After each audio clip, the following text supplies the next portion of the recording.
हरिः ॐ समिदाग्निन्दो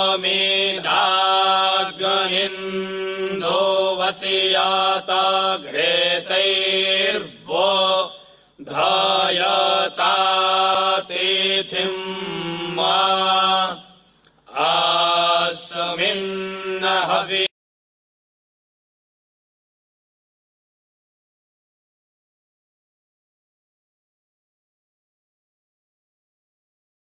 चीखे घृतन्ते वरञ्जो तना अग्नाये जातवे दासे तन्तवा सामिद्भिरङ्गिरो घृते वरदया बृहच्छोचारविष्टिया उपतवाग्ने हविकमातिर्घृता चेर्जन्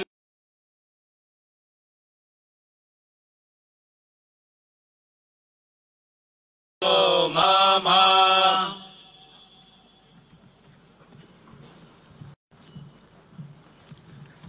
अभी मैं जम्मू कश्मीर प्रांत के प्रांत कार्यवाह डॉक्टर विक्रांत जी से विनती करूंगा कि वे कार्यक्रम में उपस्थित महानुभावों का परिचय करवाएं।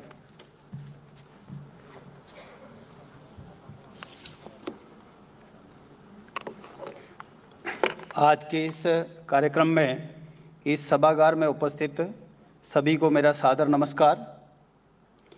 आज के इस कार्यक्रम में हम सबका परम सौभाग्य है अपने बीच में उपस्थित परम पूजनीय डॉक्टर मोहन भागवत जी। आप मूलतः चंद्रपुर महाराष्ट्र से हैं। अपनी वेटनरी साइंसेज की बैचलर डिग्री नागपुर से पूरी करने के पश्चात आपने ओखला महाराष्ट्र से MVSC की शिक्षा पूर्ण की और उसके पश्चात वहीं से वर्ष 1974 में आप राष्ट्रीय स्वयंसेवक संघ के प्रचारक के नाते अपना जीवन प्रारंभ किया। राष्ट्रीय स्वयंसेवक संघ के अनेक दायित्वों का, जिसमें अखिल भारतीय स्तर के अनेक दायित्वों का निर्वहन करते हुए आप वर्ष 2000 से 2009 तक राष्ट्रीय स्वयंसेवक संघ के माननीय सर कार्यवाह रहे। मार्च 2009 से आप राष्ट्रीय स्वयंसेवक संघ के पूजनीय सरसंघ चालक के नाते हम सब का मार्गदर्शन करते हैं। आपका केंद्र नागपुर में है। उनके साथ दाईं ओर श्रीमान प्रोफेसर सीताराम व्यास जी, आप हरियाणा से हैं। आपने हिंदू कॉलेज रोहतक से आप राजनीतिक विभाग से, राजनीतिक शास्त्र विभाग से अध्यक्ष के नाते सेवानिवृत्त हुए हैं। आप अपने इस उत्तर क्षेत्र के माननीय क्षेत्र संघ चालक हैं। आपका निवास रोहतक में है। मेरी दाईं ओर श्रीमान डॉक्टर गौतम मैंगी जी, आप दंत चिकित्सक हैं।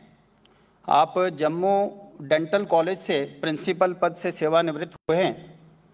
वर्तमान में आप अपने जम्मू हमारा मार्गदर्शन करते हैं। आज के इस कार्यक्रम में अपने बीच में दो अखिल भारतीय अधिकारी उपस्थित हैं। श्रीमान डॉक्टर कृष्ण गोपाल जी, आप राष्ट्रीय स्वयंसेवक संघ के माननीय सह सर कार्यवाह हैं। आपका केंद्र दिल्ली है। अपने बीच में श्रीमान इंद्रेश कुमार जी, आप राष्ट्रीय स्वयंसेवक संघ की अखिल भारतीय कार्यकारिणी के सदस्य हैं। आपका केंद्र भी दिल्ली में है।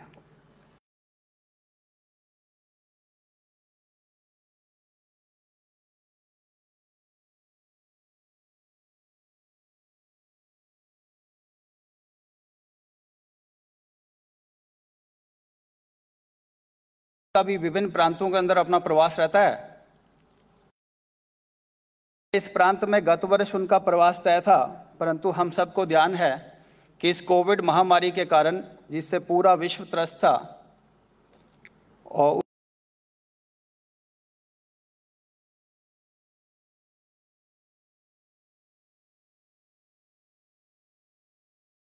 पूरे विश्व के लिए संकट बना रहा है, परंतु भारत में जिस प्रकार से राष्ट्रीय स्वयंसेवक संघ और समाज ने मिलकर इस महामारी का सामना किया है, इस चुनौती का सामना किया, और ऐसे समाज और संगठन का एक रूपता हमको श्री राम जन्मभूमि जो मंदिर निर्माण निधि समर्पण संग्रह के अंदर भी देखने को मिला।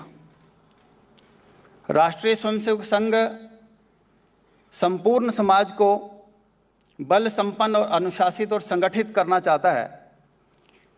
इसी क्रम में आज समाज के अंदर संघ को लेकर अनेक प्रकार के विषय मन में विचार, संघ को समझने से संघ के साथ मिलकर समाज और संघ मिलकर काम करने की एक विचार समाज के मन में आता है। इस बदले परिवेश में अपने प्रांत में पूजनीय सरसंघ चालक जी का आगमन हुआ है। हम सबके मन में भी उनको सुनने का ऐसा अनेक विषय आते हैं। आज अभी इस कार्यक्रम को आगे बढ़ाते हुए अपने बीच में अभी एक देशभक्ति गीत होगा, उसके पश्चात मैं पूजनीय सरसंघ चालक जी से निवेदन करता हूं कि आज के इस कार्यक्रम में हम सबके बीच अपना उद्बोधन रखें।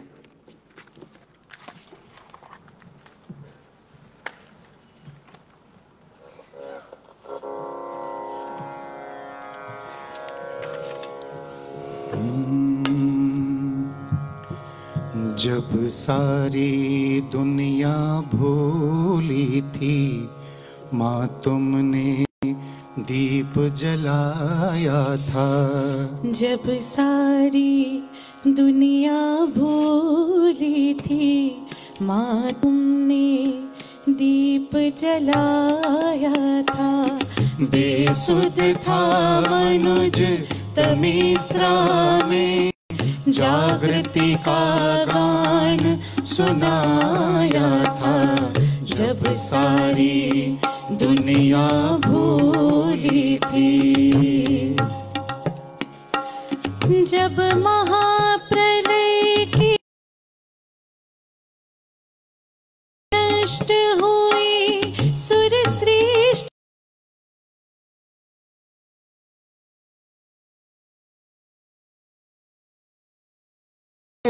हिमगिरी पर टिकी तभी, तेरे हिमगिरी पर टिकी तभी। मानवता का नूतन पौधा तुमने ही पुनः उगाया था। मानवता का नूतन पौधा तुमने ही पुनः उगाया था। बेसुध था मनुज तमिश्रा में, जागृति का गान सुनाया था। जब सारी दुनिया भूली थी, तेरे आंचल की छाया में मानव ने श्रुति का दूध पिया। तूने निर्मल व्यवहार सिखा, सभ्यों सा शिष्टाचार दिया। सभ्यों सा शिष्टाचार दिया। तुझको माँ जग ने पाया था, तुमने ही जग को जाया था। तुझको माँ जग ने पाया था, तुमने ही जग को जाया है। बेसुध था मनुज तमिश्रा में, जागृति का गान सुनाया था। जब सारी दुनिया भूली थी, अब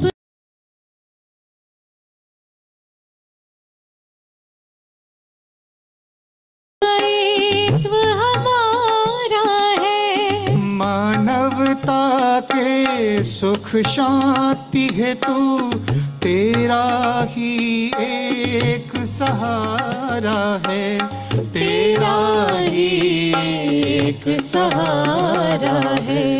फिर से यह व्रत पालो जननी, युग युग से जिसे निभाया है। फिर से व्रत वह पालो जननी, युग युग से जिसे निभाया है।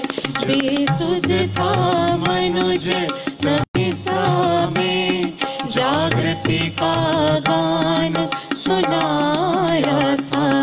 जब सारी दुनिया बोली थी, माँ तुमने दीप जलाया था, माँ तुमने दीप जलाया था, माँ तुमने दीप जलाया था।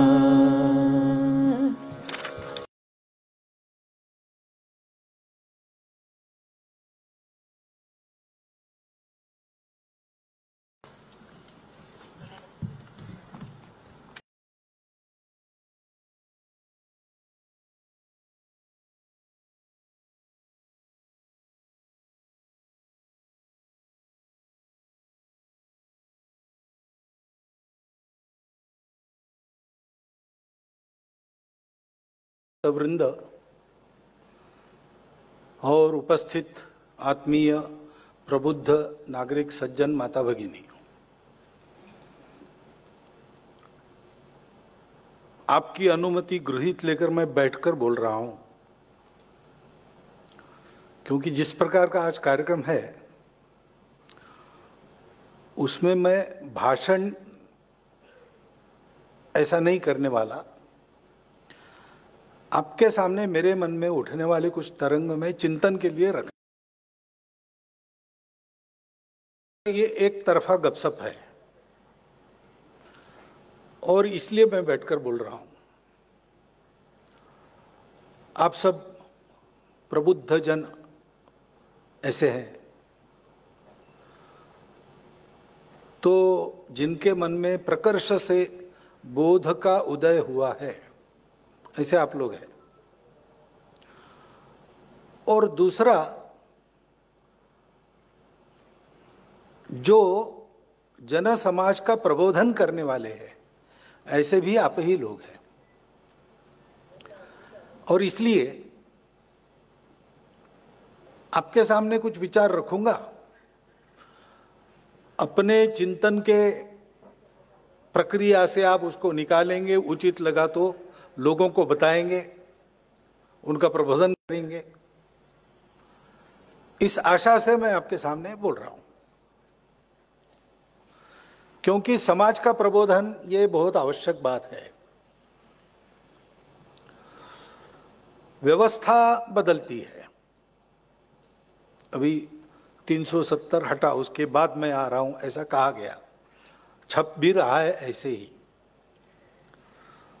तो 370 हटा यानी व्यवस्था में परिवर्तन हुआ।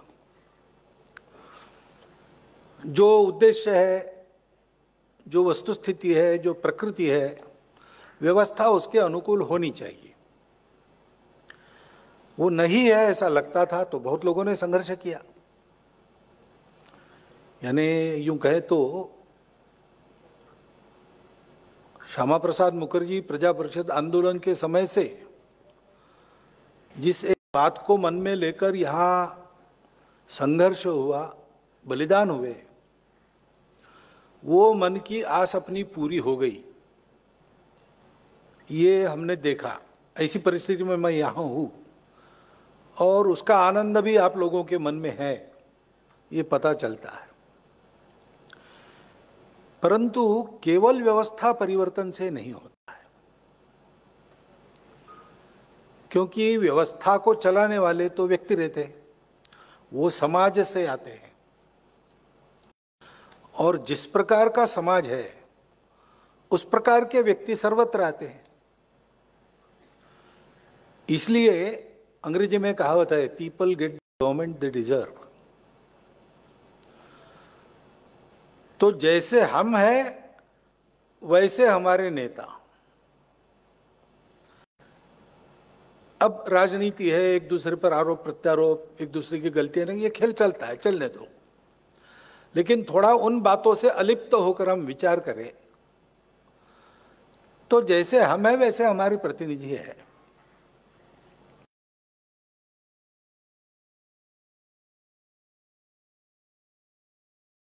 स्थिति के अनुसार हमारी आकांक्षाओं के अनुरूप व्यवस्था तब आएगी जब हम अपने आप को ठीक से समझते होंगे और ठीक समझ कर उस प्रकार अपना विकास करने के लिए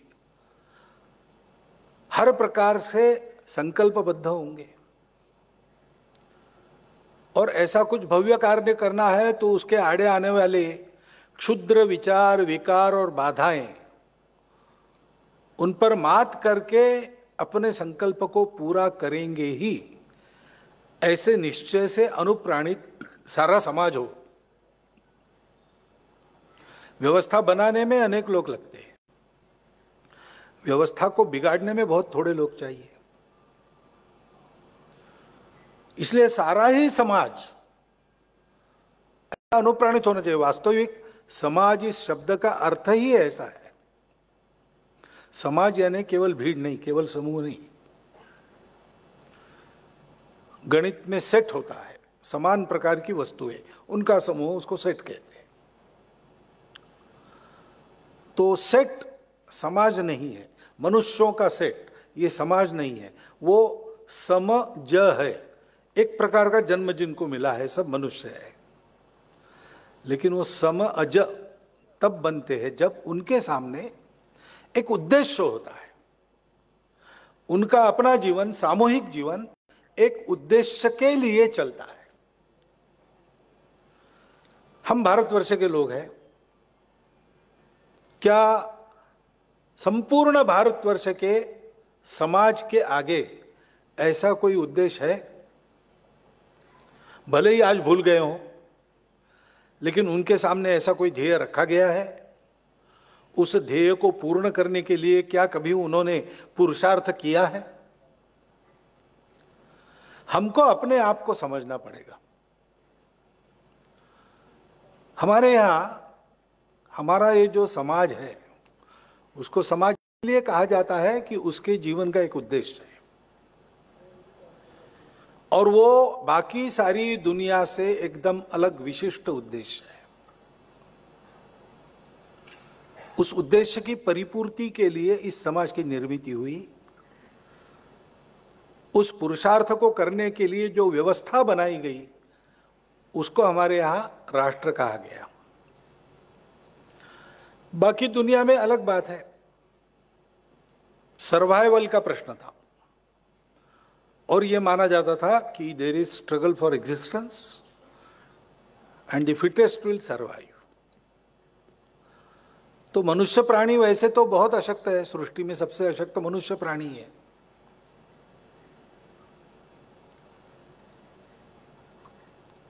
तो मनुष्यों ने सोचा कि समूह में सुरक्षा है, इसलिए पहले कबीले बने,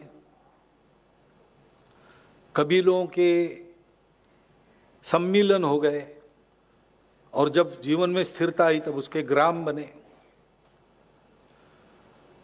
और फिर उन सब ने तय किया कि सुरक्षा इसमें है, हमारे सामूहिकता में है और उसके लिए अंदर शांति चाहिए, तो एक राजा चाहिए। तो एक व्यक्ति प्रमुख, उसके अधीन सारे अधिकार और वो सबको नियमित करे, सुख शांति बनाए रखे और सुरक्षा का प्रबंध करे। उसके नेतृत्व में सारा सुरक्षा का प्रबंध होगा। ऐसा वो राजा बन गया। लेकिन मनुष्य की बुद्धि पतित होती है, तो राजा लोग अत्याचारी बन गए। तो अत्याचारी बन गए तो फिर ऐसे कुछ महापुरुष निकले, साक्षात्कारी लोग निकले, जिन्होंने कहा कि विश्व का राजा कौन है? ये मनुष्य राजा थोड़ी है, असली राजा तो भगवान है। और सब मानवीय राजाओं को उसके अनुशासन में चलना पड़ेगा, तभी उनको माना जाएगा, नहीं तो उनमें नहीं मानेंगे। और इसलिए दुनिया में एक रिलीजन नाम की चीज जो एक विशिष्ट अनुशासन मानती है, विशिष्ट पुस्तक मानती है, विशिष्ट भगवान का रूप मानती है, सत्य का रूप मानती है, और एक उसके तहत जो व्यवस्था बनती है उस व्यवस्था में सबको बाध्य करती है कि उसी के अनुसार चले, उसी का अनुशासन माने। ऐसी एक व्यवस्था धर्म से नियंत्रित, राजा भी उसके अधीन, ऐसा चला। बाद में झगड़े भी हुए, राजा और धर्माचार्य इनके झगड़े हुए, कौन अधिकारी है। उन झगड़ों में एक समझौता भी हुआ, ये मैं पश्चिम की बात कर रहा हूं, कि मरने के बाद के जीवन का विचार धर्माचार्य करेंगे और जब तक इस देह में जीवित है उसका विचार राजा करेगा। इसलिए एक शब्द आ गया दुनिया के इतिहास में जो हमारे यहाँ था नहीं, आजकल है, लेकिन वैसे गैर लागू है। वो शब्द है सेक्युलर। तो राज्य सेक्युलर रहेगा, धर्माचार्य शासन, ऐसे ऐसे चला। लेकिन धर्माचार्यों का भी ऐसा इतिहास रहा पश्चिम में बाद में कि इन सारी बातों को उन्होंने व्यापार की वस्तु जैसा बना दिया। क्या लगता है, क्योंकि फ्रांस जैसे देश में और मध्य युग में बड़े बड़े अमीर लोगों से और सरदारों से पैसे लेकर स्वर्ग में उनकी सीट रिजर्व की जाती थी। ऐसा जब हुआ तो अब जाएगा मनुष्य, राजा भी ठीक नहीं और धर्म के अधिकारी जो कहलाते हैं वो भी ठीक नहीं। सभी अपना अपना स्वार्थ पूरा कर रहे हैं और शोषण बढ़ा है। तो मनुष्य जाति के हाथ में विज्ञान लगा और फिर उन्होंने वैज्ञानिक लोगों ने ये कहा कि कुछ नहीं, हम जानते हैं सारी सृष्टि को जानना चाहते हैं, जानो, प्रयोग करो, अनुभव लो और प्रतीति से जो सिद्ध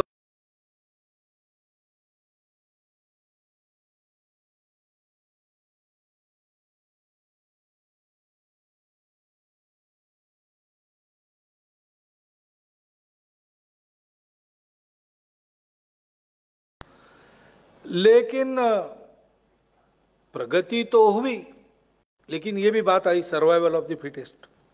तो सब लोग स्पर्धा करने लगे और सारे सुख के साधन ही हाथ में केंद्रित करना, ऐसी उनकी बात चली। उसके चलते शोषण जन्मा। तो व्यक्तिवाद के विरुद्ध दूसरा परिवर्तन आया, समाजवाद खड़ा हो गया।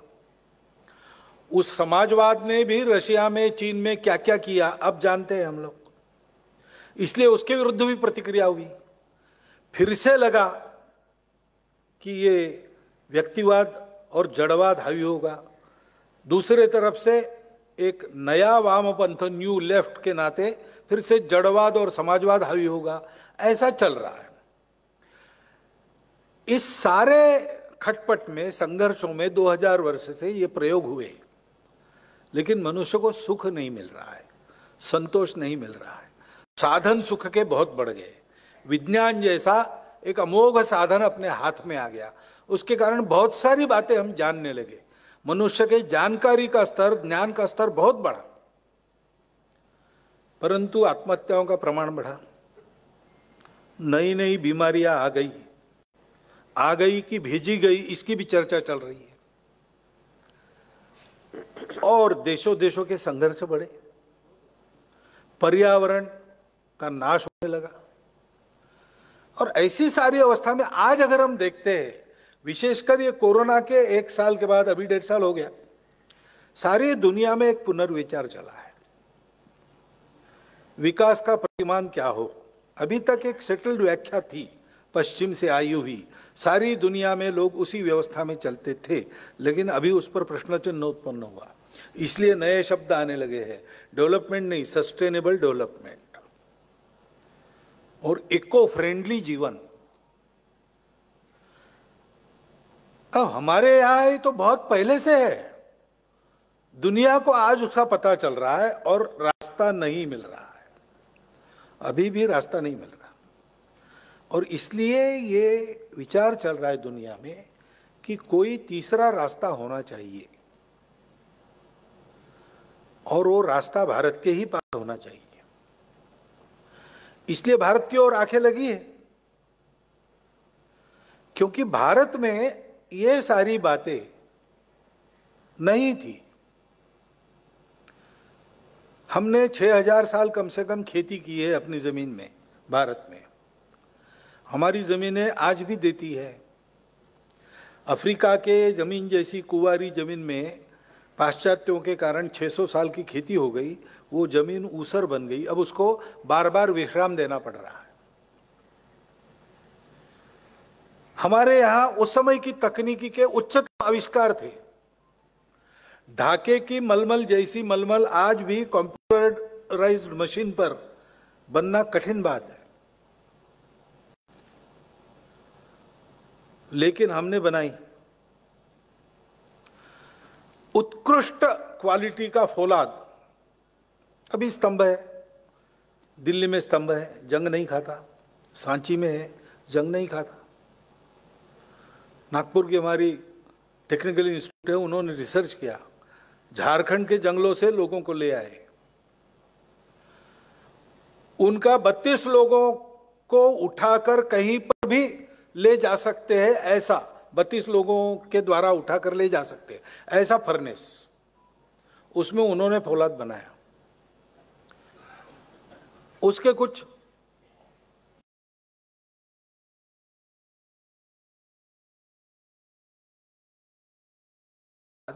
और कोई बना नहीं सका है अभी तक। हमारे यहां इतनी प्रगति थी।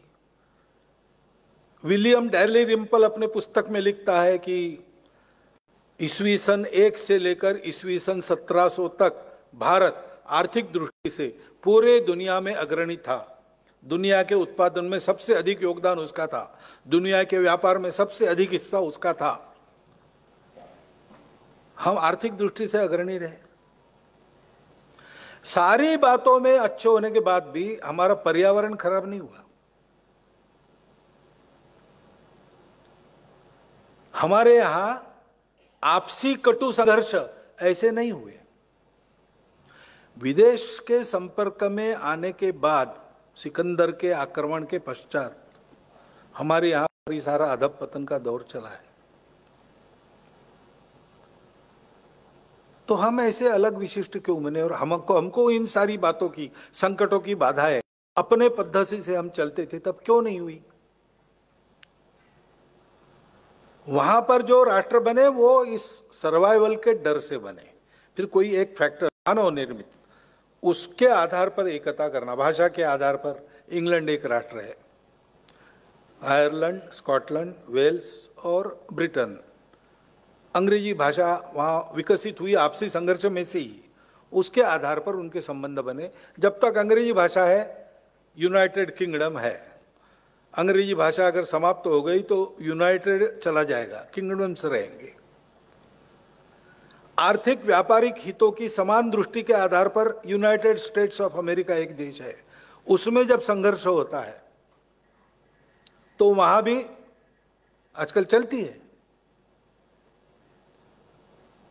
एक रिलीजियस फिलॉसफी पर, इस्लाम के आधार पर अरब एक राष्ट्र है। सारे अरब कबीलों को जोड़ के रखने वाला इस्लाम है। वो अगर कहीं नहीं रहा तो उनका विघटन होने में देर नहीं होगी। इस प्रकार मनुष्य निर्मित कृत्रिम आधारों पर ये राष्ट्र बने और उन आधारों में मनुष्यों को बनाए रखने की आवश्यकता के कारण राष्ट्र यानी उसके साथ एक शासन ये आवश्यक हुआ। इसलिए कहते हैं नेशन स्टेट। और वो अपने अपने स्वार्थ का जतन करते हैं। विश्व एकता की और बंधुता की कितनी भी बातें करे, सब करते समय अपने स्वार्थ को पहले रखते हैं। अपने स्वार्थ को नुकसान नहीं है तो ढेर सारा परोपकार करेंगे। अपने स्वार्थ के लिए अगर दूसरे का अपकार भी करना है तो आगे पीछे नहीं देखेंगे। हम इतिहास देख रहे, वर्तमान देख रहे दुनिया का। आपको उदाहरण देने की मुझे आवश्यकता नहीं। हमारे यहां ऐसा नहीं हुआ। हमारे यहां सुख तो सबको चाहिए, हमको भी चाहिए, लेकिन हमारे यहां सुख की खोज में हम लोग बीच में रुके नहीं, बाकी दुनिया रुक गई। क्योंकि उन्होंने सुख की खोज बाहर ही की। बाहर के पदार्थों में सुख खोजा और सदा सर्वदा टिकने वाला, कभी फीका न पड़ने वाला सुख बाहर की दुनिया से कभी मिलता नहीं। आज तक मिला नहीं, आज भी नहीं मिल रहा है, कल भी नहीं मिलेगा, क्योंकि वो दुनिया ही स्वयं परिवर्तनशील है। लेकिन उन्होंने उसके आगे सोचा नहीं, क्योंकि जितना दिखता है उतना ही है, उसके आगे कुछ नहीं, ऐसा मानकर वो रुक गए। अपने यहाँ एक कथा है छांदोग्योपनिषद में कि असुरों का राजा विरोचन, देवों का राजा इंद्र, दोनों समाज है, थे मानव समाज ही। असुर जरा शक्ति के आधार पर, डंडे के आधार पर सारी बात मनवाने के पक्ष में रहते थे, वैसा उनका व्यवहार होता था। और देव लोग भावनाओं का आदर करते थे, करुणा थी उनमें, बाकी थे मनुष्य ही। दोनों समाजों ने अपने अपने पद्धति से भौतिक वैभव का चरम प्राप्त कर लिया, कोई बात किसी बात की कमी नहीं, लेकिन संतोष नहीं, समाधान नहीं। तो दोनों अपने अपने गुरुओं के पास गए। विरोचन शुक्राचार्य के पास गया, इंद्र गया बृहस्पति जी के पास और पूछा क्या करें, हमने सब की, अब कुछ करना शेष नहीं। दुनिया में जो कुछ है सुख का साधन बन सकता है हमारे पास है, चाहे जब है चाहे जितना है, लेकिन समाधान नहीं, संतोष नहीं, सुख भी फीका हो जाता है, क्या करें। तो दोनों के गुरुओं ने उनको एक ही सलाह दी कि ब्रह्मा जी के पास जाओ, वो आत्मा को जानते। ये आत्मा चीज ऐसी है कि वो शाश्वत है, अमर है, कभी मिटती नहीं, और परम सुख का निधान है, सदा टिकने वाला, कभी फीका न पड़ने वाला। ऐसा सुख उसके पाने से मिलता है, आत्मा को पाने से कुछ भी पाना शेष नहीं रहता। पूर्ण समाधान, पूर्ण संतोष। तो ब्रह्मा जी के पास जाओ, प्राप्त कर लो।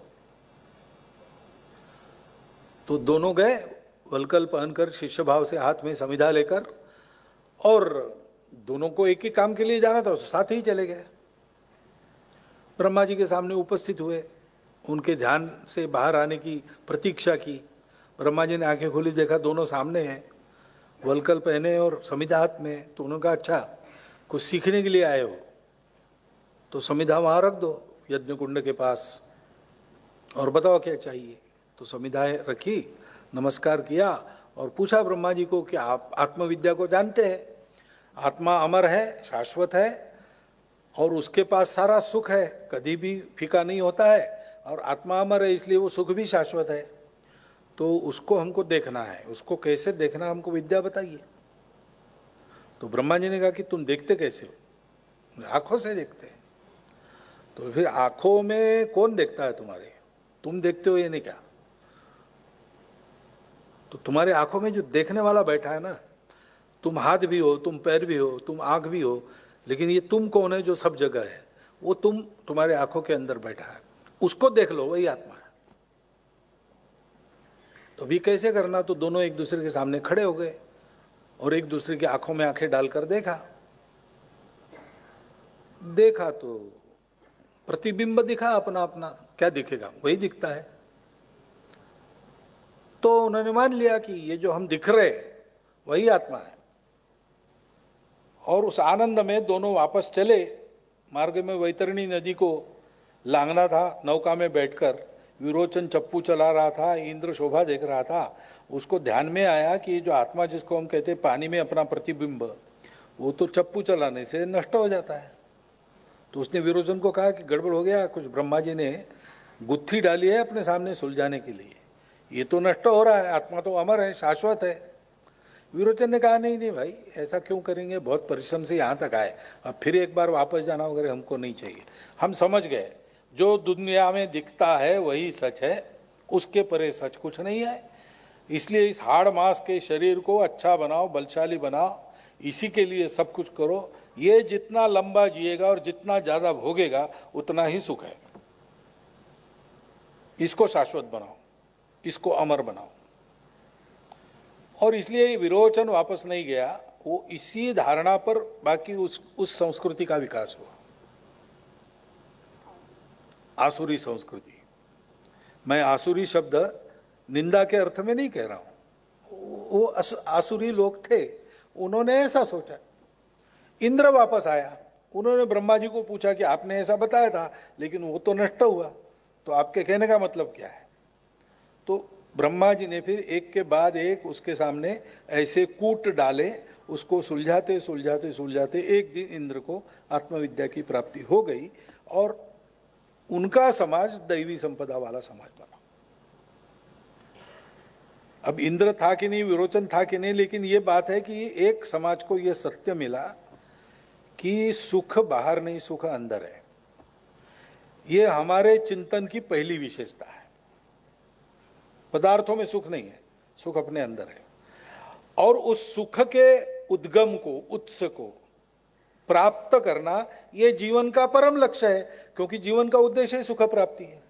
भगवान ने एक से अनेक होकर संकल्प लेकर ये सृष्टि उत्पन्न की तो सुख के लिए ही की, और सुख उसके प्राप्ति से होता है। इसलिए परम लक्ष्य जीवन का उस सत्य का साक्षात्कार करना, उसको प्राप्त किया हमारे पूर्वजों ने, और उनको ये भी ज्ञान हुआ कि ये आत्मा सब में है, जड़ चेतन चराचर सृष्टि में सर्वत्र विद्यमान है, और एक एक देह में ये जीव का रूप लेता है, जीव के अंदर रहता है। सारी सृष्टि में यही परमात्मा बना है। तो ये जोड़ने वाली बातें प्राप्त होगी।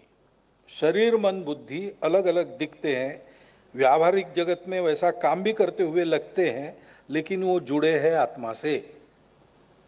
एक व्यक्ति का समूह, समाज और सारी सृष्टि ये अलग अलग देखते हैं, अलग अलग लगते हैं, लेकिन जुड़े हैं परमात्मा के कारण। सूत्रे मणिगणा इव। और इसीलिए शरीर मन बुद्धि के सुख का व्यापार अर्थ और काम के द्वारा चलता है। अर्थ और काम को मान्यता है, वो लेजिटिमेट परस्यूट है, उनको पुरुषार्थ कहा है, लेकिन उपभोग में सुख नहीं है, अंदर देखना है। तो बाहर के भोगों से विरत होकर अंदर जाना पड़ेगा। इसलिए उपभोग के लिए जीवन नहीं, संयम का जीवन असली जीवन है, मनुष्य जीवन है। और इसलिए इस जीवन में उस संयम का आचरण ये वैधा आचरण माना जाता है। Everyone for himself and they will take the hindermost, ऐसी वहां विचार विकसित के जोड़ने वाला नहीं था। तो एक का सुख चाहिए तो बाकी को, शरीर का सुख चाहिए, मन बुद्धि को गिरवी रखो। मन का सुख चाहिए, स्वाभिमानी हो, कष्ट सहन करने पड़ेंगे, शरीर का सुख नहीं मिलेगा। बुद्धि का सुख चाहिए तो मन की आकांक्षाओं को, मनोरंजन को भूलना पड़ेगा। एक साथ नहीं हो सकता। लेकिन आत्मा जोड़ने वाला जहां है, वो कहते हैं कि इनको एक संतुलन से चलाओ, एक संयम से चलाओ, तो सबको सुख एक साथ मिलेगा। अर्थ काम को मुक्ति तक ले जाना है, धर्म के अनुशासन में रखो। मनुष्य को समाज के लिए भी जीना है, सृष्टि के लिए भी जीना है, स्वयं के लिए भी जीना है। जीवन ऐसा होना चाहिए कि मेरे जीवन से सबका जीवन बने, मेरे अकेले का जीवन ना बने।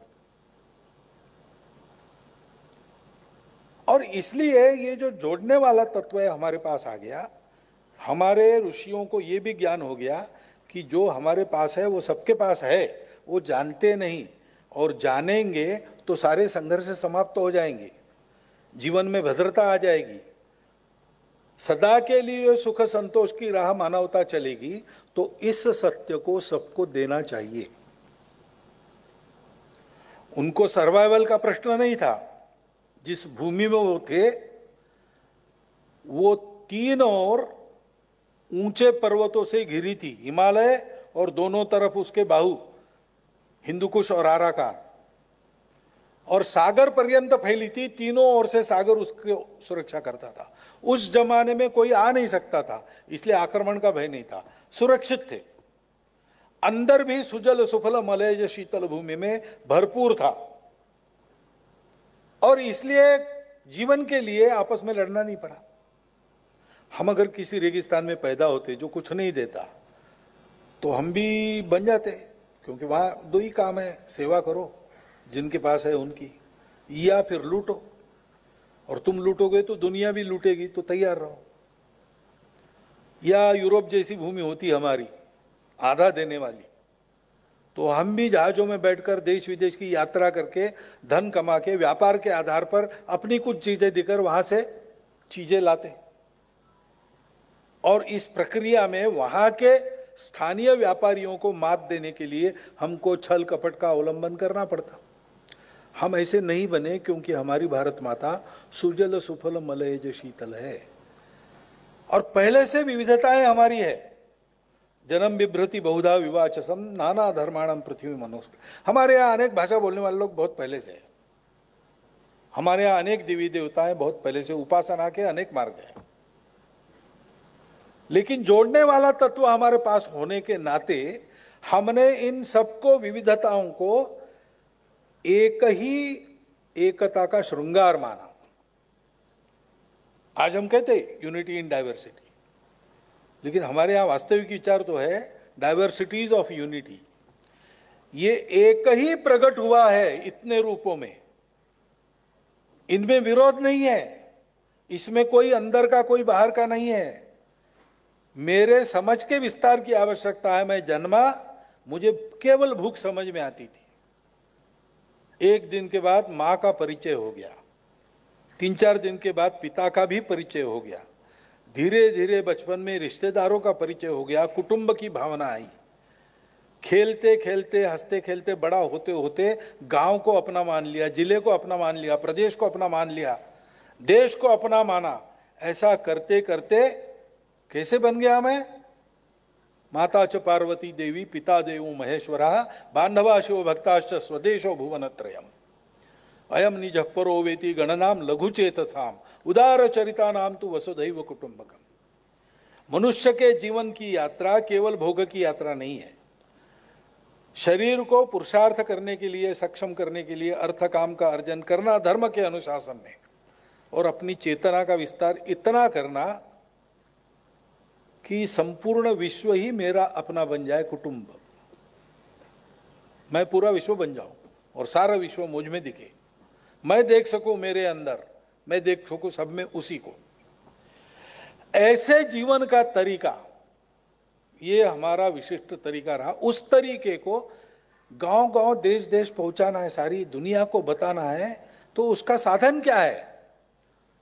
तो ऋषियों के दुर्धर तप के कारण इस उद्देश्य को लेकर उन्होंने तप किया, प्रयास किए।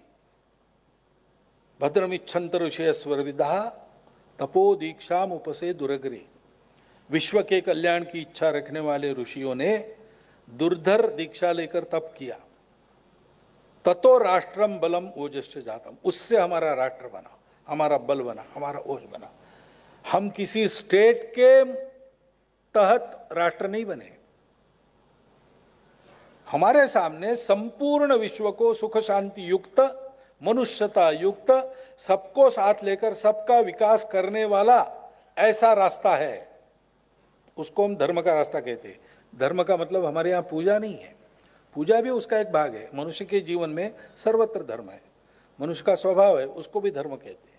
कर्तव्य है, उसको भी धर्म कहते हैं। इहलोक में परलोक में सुख देने वाला धर्म है, ऐसा भी कहते हैं। तथागत ने कहा कि पहले, मध्य में और बाद में सर्वत्र आनंदमय धर्म है। तो सर्वत्र सुख देने वाला जीवन का तरीका, जिसमें हर एक का स्वभाव ध्यान में रखकर उसका कर्तव्य निर्धारित किया जाता है, वो धर्म हमारे पास था। उस धर्म को सारी दुनिया को देना पड़ता है। जैसे आज की स्थिति है, संतुलन चला गया है, एक्सट्रीम पर चले जाते हैं लोग। एक्सट्रीम पर जाने के कारण संघर्ष होता है, हानि होती है, कट्टरपन भर गया है, अहंकार बढ़ गया है। मैं अपने आप को उच्च मानता हूं, श्रेष्ठ मानता हूं, जाति पाति का भेद करता हूं। हमारे देश में है बीमारी, बाहर से आई, बाद में आई, लेकिन बहुत दिनों से है और जा नहीं रही है। मैं अपने समूह को श्रेष्ठ मानता हूं और मानता हूं कि भगवान ने उसको सारे अधिकार दिए हैं, बाकी सबको उसकी दया के तहत दुनिया में रखना है।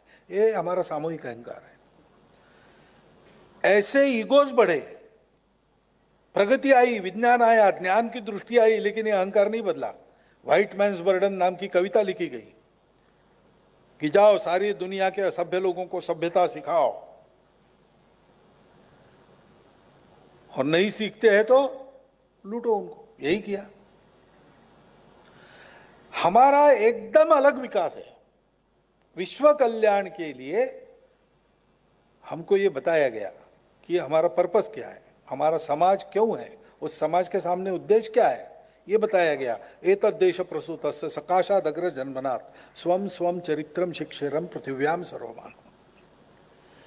पूरे भारत के इतिहास में इतिहास ने आंखें भी नहीं खोली थी तब से यह सूत्र चल रहा है। इसी के तहत समाज चलता है, जाने अनजाने इसी को मानकर चलता है, ऊपर से कुछ थोपना नहीं पड़ता, उसका स्वभाव ऐसा बन गया। उस स्वभाव को हम संस्कृति कहते हैं। मेरा आपका जो होता है उसको स्वभाव कहते हैं। हम सबका मिलके एक जो होता है उसको हम संस्कृति कहते हैं। ये संस्कृति हमारी सनातन काल से चलती आई।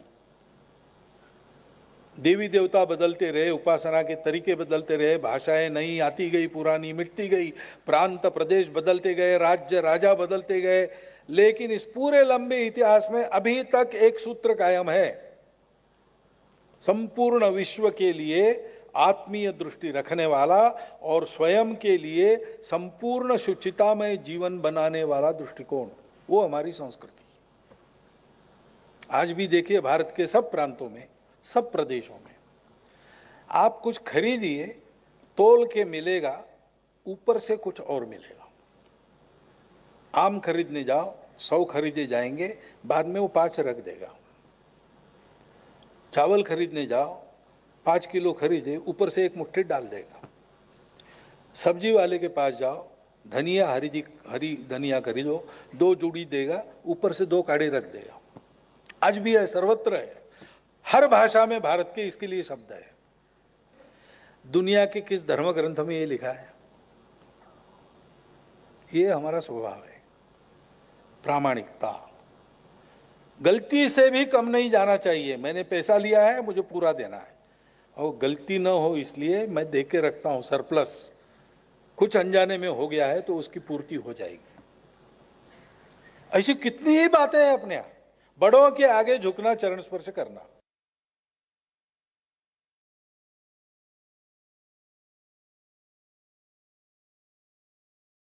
दूसरे, लेकिन आज हमारे यहाँ फर्स्ट सेक्रेटरी वगैरह रहे लोग भी, या अभी है ऐसे लोग भी, उनके घर के बुजुर्ग जब आते हैं, सार्वजनिक स्थान पर भी मिलते हैं तो भी चरण स्पर्श करते हैं। ऐसी कई बातें, वो संस्कृति जो सा प्रथमा संस्कृति विश्ववारा ऐसा जिसको कहा है, और प्री क्रिश्चियन प्री इस्लामिक काल में इसी का सारे विश्व पर प्रभाव था। कहीं पर हमने साम्राज्य नहीं किया तो भी सारे दुनिया ने खुशी खुशी इसको स्वीकार किया। उस संस्कृति को देना, उस धर्म को देना जो संतुलन देता है, जो विकास के कारण पर्यावरण की हानि नहीं करता, जो व्यक्ति के विकास में समाज के विकास को बाधा नहीं बनने देता, व्यक्ति के विकास को समाज के विकास में बाधा नहीं बनने देता, और दोनों के विकास को सृष्टि के विकास के पूरक बनाता है। जो अर्थ और काम को संतुलित तरीके से चलाकर उनको भी सफल करता है। इस गृहस्थ जीवन से संपूर्ण समाज की धारणा होती है, ऐसा धार्मिक जीवन भी उनका बनता है, और अंत में ये सारा करते हुए अंत के समय में वो मन में एक संतोष लेकर इस जीवन से जाते हैं, एक तरह से मुक्ति की ओर बढ़ते हैं।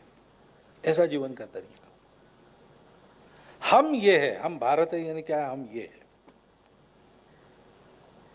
हमारे अनेक प्रांत है, हमारे अनेक राज्य है, हमारी अनेक व्यवस्थाएं भी हो सकती है। समाज के अंतर्गत तो है ही अलग अलग रीति रिवाज, खान पान भी भूगोल के अनुसार अलग अलग है। देवी देवता तो पहले से है, और नए नए आते हैं, बाहर से भी आ गए, लेकिन इससे हमारी एकता नहीं बदलती। हम जब विचार करते कोई बाहर का है कोई अंदर का है, तो ये गलत हो जाता है। व्यवस्था तो बदली, जैसे यहाँ 370 नहीं है अब भारत के सब नागरिकों के लिए, लेकिन मन से गया क्या? आज अब भारत में राज्य है, भाषावार प्रांत रचना है, तो राज्यों के झगड़े क्यों होते हैं? बेलगांव किसका? कावेरी नदी का पानी किसका? नदी में पानी नहीं है, कावेरी सूख रही है और नदी के नाम पर खून बहता है। व्यवस्था बदलने से क्या होगा? ये मानसिकता बदलनी चाहिए। व्यवस्था बदलने से भी होगा, परंतु मानसिकता बदले बिना पूर्णता नहीं आएगी। हम सब भारत के लोग हैं, हम सब एक हैं। आज अपने देश में आप जाइए तो मैं कम से कम एक 15-20 शहर ऐसे देख चुका हूं। सारे देश से लोग शहरों में ही आते और देहातों में तो आजकल नहीं जाते। तो जैसे अभी परसों सूरत में था, या कुछ महीने पहले कोयम्बतूर गया था, तिरुपुर गया था,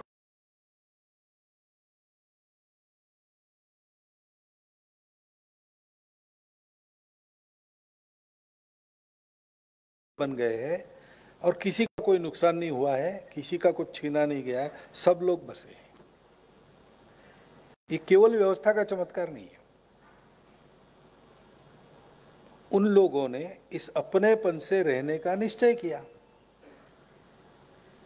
अपनेपन से जब रहते हैं तो सबको समान होता है, सबका विकास होता है। हमारे यहां इसी को इमोशनल इंटीग्रेशन अपने संविधान में कहा गया है। तो व्यवस्थाएं तो हम उसका अनुभव लेंगे, फिर कुछ सुधार करना है तो उसके लिए चलेगी, चर्चा चलेगी, चुनाव में लोग जीतेंगे हारेंगे, मेजॉरिटी होगी, कुछ होगा कुछ नहीं होगा, कुछ बदल जाएगा, ये खेल चलता रहेगा। लेकिन मूल बात है कि इसके पीछे हम लोगों ने इस आत्मीयता को देश में खड़ा किया है, कि इस अपनापन को खड़ा किया है क्या? अपने मत को स्थापित करने के संघर्ष में प्रजातंत्र है अपना, वो संघर्ष भी लेजिटिमेट रहता है, वैध साधनों से करना, हिंसा नहीं करना। लेकिन उस संघर्ष के चलते मन में जो कटुता आती है वो बाद में भूलते ही नहीं हम लोग। ये हमारा देश है, ये हम सबको चलाना है और इस देश को चलाना दुनिया के लिए आवश्यक है। हमको एक दुनिया को संदेश देना है, केवल संदेश नहीं, अपने उदाहरण से। स्वम चरित्रम शिक्षेरन पृथिव्याम सर्वमानव। हम बड़े भाई दुनिया के सबसे प्राचीन होने के नाते सारी दुनिया से लोग यहाँ आएंगे, आए और अपने अपने चरित्र की शिक्षा लेकर जाए, हमको देख के, हमारे उदाहरण से। ऐसा एक आत्मीय भावना से भरा हुआ इतना बड़ा देश है, विविधता से भरा हुआ, अलग अलग प्रकार है। तो ठीक है, अलग अलग राज्य है और लोगों ने सबने मिलकर एक फेडरल रचना कही, ठीक है, व्यवस्था है। व्यवस्था है तो क्या हो, देश तो एक है। हमारे यहां ये अलग अलग बहुत रहा है, लेकिन सब लोग, इतनी सारी भाषाएं हैं, हर भाषा में रामायण है, हर भाषा में महाभारत है। अलग अलग भाषाओं में कथाएं भी थोड़ी सी अलग अलग हो जाती है, भाव तो एक ही है। सारे भाषाओं में संतों ने पुराने समय से भारत की स्तुति गाई है। वेदों से लेकर तो आजकल की कविताओं तक भारत माता की स्तुति सर्वत्र है। कर्नाटक राज्य का राज्य गीत है, जय जय भारत तनुजाते जय जय कर्नाटक माते। कर्नाटक का गीत है, लेकिन पहली पंक्ति क्या है? भारत की लड़की का जयकार, तनुजा यानी लड़की, भारत की कन्या का जय जयकार हो, कर्नाटक माता का जय जयकार हो। भारत के अंदर कर्नाटक है। इस बात को नहीं भूलना चाहिए कि मेरा अपना स्वार्थ कुछ भी नहीं है, मेरे समूह का स्वार्थ कुछ भी नहीं है, मेरी अपनी विशिष्टता है, लेकिन उस विशिष्टता का स्वार्थ देश के स्वार्थ के आगे कुछ भी नहीं है। उस स्वार्थ के परिधि के अंदर जितना अपना हो सकता है जरूर करना चाहिए, और हो सकता है, पूरा हो सकता है। लेकिन वो सब हम जो करते हैं किस लिए करते हैं? पांडव जब निकले महाभारत के युद्ध के लिए, कुंती का आशीर्वाद लेने के लिए गए, तो कुंती ने क्या कहा कि हर क्षत्राणी अपने बच्चों को जिसके लिए तैयार करती है वो प्रसंग आ गया है, मुझे अभिमान है, 5 पुत्र मैंने कैसे तैयार किए इसकी परीक्षा होगी, अब याद रखना, मेरे परवरिश को लाज नहीं आने देना, ये कुंती ने कहा है। तो हम ये सारा जमा करते हैं, ये कहाँ लेके जाना है? ये अपने देश के काम आए, अपने लोगों के काम आए। और अपना देश भी ये सोचता है कि हम बड़े बनेंगे तो क्या करेंगे, हम दुनिया के काम आए। बाकी लोग महाशक्ति बनते हैं, हम बड़े बन के सारी दुनिया पर अपना प्रभाव, हम महाशक्ति नहीं बनते, हम बड़े बन के कहते कि सारी दुनिया को मैंने जो अच्छा पाया है वो अच्छा मिले, इसलिए उनका प्रबोधन करेंगे, इसलिए हम विश्व गुरु कहलाते, हम महाशक्ति नहीं कहलाते। वो हम बनेंगे भी, सब बातों में बड़े बनेंगे तो भी हमारा देश सोचता है विश्व के लिए बनते। इसलिए हमारे देश का प्रत्येक व्यक्ति, प्रत्येक परिवार ऐसा होना चाहिए कि हम 2 हाथों से कमाएंगे, 1000 हाथों से बांटेंगे।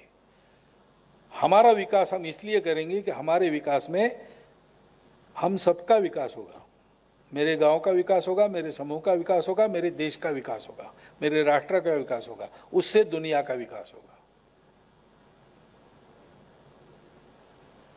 इस भावना के आधार पर कोई भी व्यवस्था चलती है, इसके अभाव में ही व्यवस्था फेल होती है।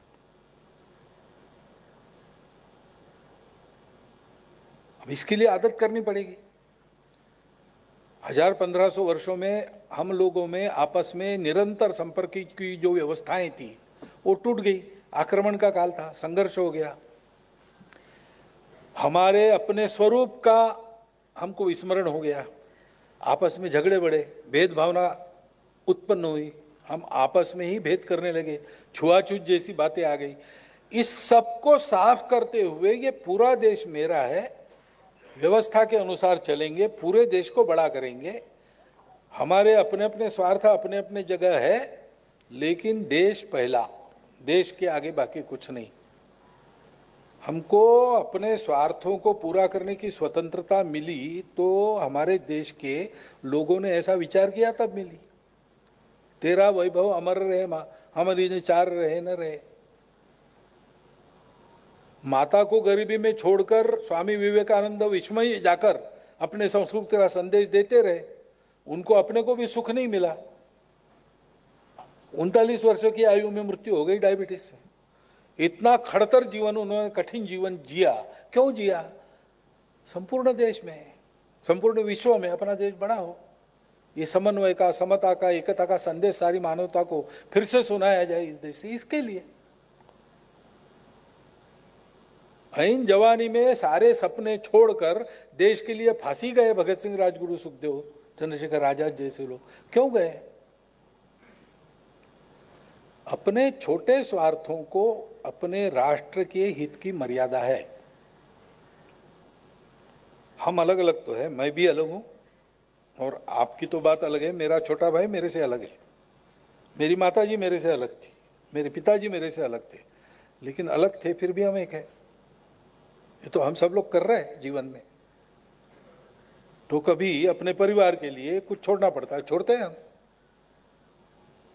कभी अपने लिए परिवार कुछ छोड़ के हमको देता है। ये व्यवस्था के तहत नहीं होता है, व्यवस्था तो है लेकिन व्यवस्था का पालन होता है। क्यों होता है? क्योंकि वो एकता की, आत्मीयता की भावना है और उस एकता और आत्मीयता के पीछे कुछ सत्य है। हम अंग्रेजी में कहते हैं ब्लड रिलेशंस है, ये सत्य है, इसलिए परिवार एक रहता है। थोड़ा खुरापाती निकला कोई परिवार में तो भी लोग कहते हैं यार ठीक है, लेकिन अब अपने ही परिवार का है ना, थोड़ा उसके लिए दौड़ना पड़ेगा। ये अपनापन कहाँ से आ गया? हम ब्लड रिलेशन इसलिए आ गया। हम सारे देश के लोग अलग अलग भाषा, प्रांत, पंथ, संप्रदाय लेकर चल, फिर भी हम एक है। हमारी एकता का रहस्य क्या है? हमारा देश एक संस्कृति से बंधा है। हमारे देश के सब लोगों का स्वभाव इस मातृभूमि के आशीर्वाद का फल है। उसने हमको केवल अन्न जल से पोषित नहीं किया, उसने हमारा स्वभाव भी दिया है। और ऐसा हम बने रहे, इसलिए हमारे लंबे इतिहास में लाख लाख पीढ़ियां लगी तब हमने यह संस्कृति उपजाई। कोटि कोटि सर चढ़े तब इसकी रक्षा हो पाई। ऐसा हमारा इतिहास है। वो हमारे पूर्वज हमारे गौरव के निधान है। इन सूत्रों का पुनर्जागरण, उसके आधार पर अपनी विविधताओं का, विशिष्टताओं का पूर्ण स्वीकार और सम्मान करते हुए, एक दूसरे के जीवन को समृद्ध बनाने का पुरुषार्थ करते हुए, हम सबका एक राष्ट्र के नाते दुनिया में संदेश देने लायक बनना, ये अपनी तो आवश्यकता है ही, दुनिया की भी आवश्यकता है। और इसका प्रारंभ करना पड़ेगा अपने से। कुछ स्वाभाविक बातें तो होती है। मैं यहां जम्मू में हूं, कहीं भीड़ में एक आधा मराठी वाक्य मेरे कान पे आ गया तो मैं देखता हूं कौन है, महाराष्ट्र का है, क्योंकि मैं महाराष्ट्र का हूं, मराठी, स्वाभाविक बात है। लेकिन इसकी एक मर्यादा है। मैं महाराष्ट्र का हूं, मराठी हूं, लेकिन उसके परे मैं भारत का हूं। तो यहाँ की भी भाषा, यहाँ एक छात्रावास चलता है लड़कियों का, उन लड़कियों ने भारत के हर भाषा का गीत याद किया है और सुनाती है। प्रयास करके कोई बाहर से देखने आ गया तो उसको उसकी भाषा का गीत मानती। भारत की हर भाषा का गीत हमको कंठस्थ होना चाहिए, ये भाव होना चाहिए। हमारी अनेक छोटी बातें हैं, हमारी विशिष्टता है, भाषा है, प्रांत है, पंथ संप्रदाय है, हमारे छोटे छोटे हित भी है। जीवन चलता है उसके आधार पर, उसको नकारना कोई नहीं चाहेगा, किसी ने नकारना नहीं चाहिए, ये बातें हैं। उसके चलते प्रयास भी चलेंगे। व्यवधान आ गए तो कुछ चलेगी खटपट दूर करने के लिए, ये सारा होगा। लेकिन ये सब होने के बाद भी इन सब के परे, इन सब के ऊपर सर्वोपरि हमारा राष्ट्र, हमारी संस्कृति, हमारे पूर्वज, हमारा देश। इस भावना से जीवन व्यवहार हमको करना पड़ेगा। मेरा अपना जीवन, मेरा कौटुंबिक जीवन, मेरे कुटुंब के संस्कार, मेरा समाज में व्यवहार आचरण,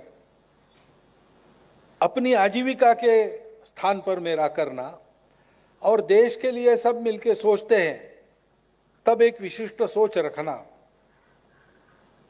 एक मर्यादा रखना सब बातों की, ऐसा व्यवहार हमारा होना पड़ेगा तो हमारा देश सुरक्षित, प्रतिष्ठित, समर्थ बनेगा।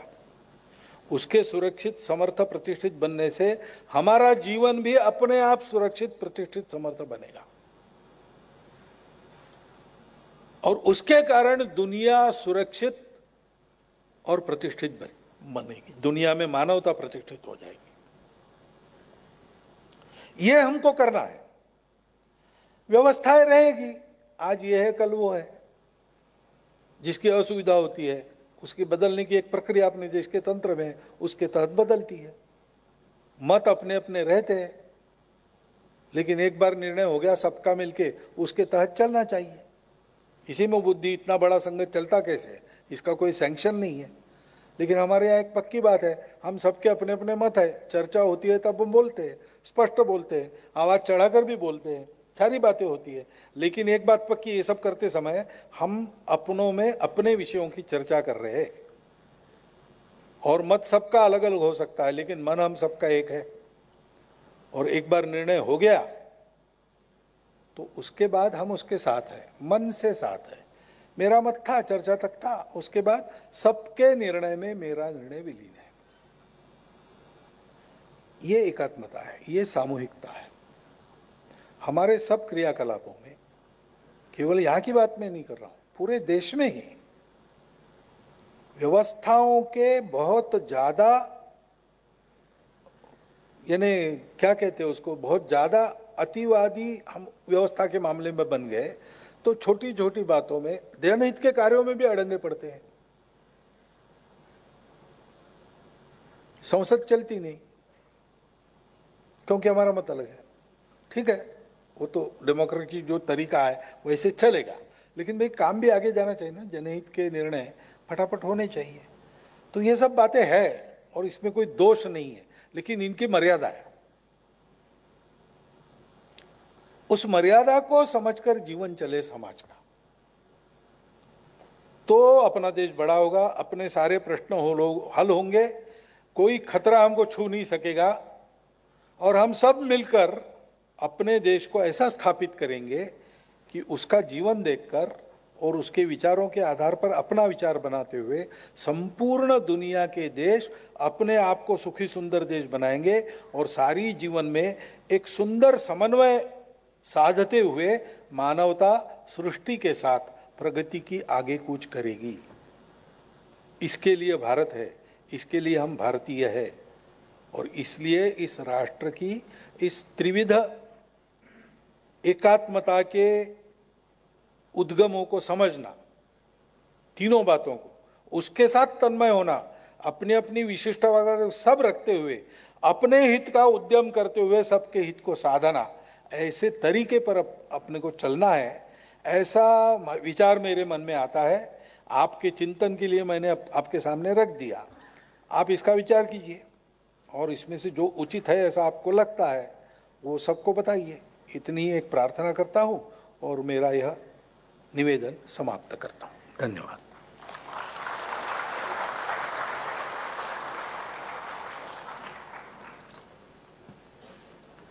अभी राष्ट्रगान होगा, हम सभी